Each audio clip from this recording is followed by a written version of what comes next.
So how to make your Android or iPhone as a webcam? Go to your PC web browser and go Irium webcam. You can see three different options. If you are using Windows for Mac, uh, and now install it. I am installing. Press on next. And if you are using want to using 2 or 3 camera, then you can configure it. I am using 2 camera.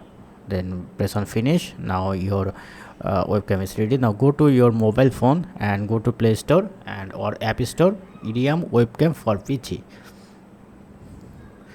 and install it. Once done, press on open. Then you can see some pop up. Press on allow.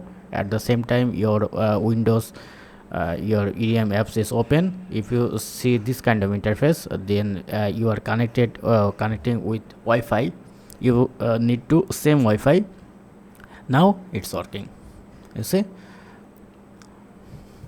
And if you want to use any Zoom, Skype or any other apps, then you can see the Irium webcam here. So that's it. Thank you for watching. Have a good day. If you have any question, feel free to ask in comment section below.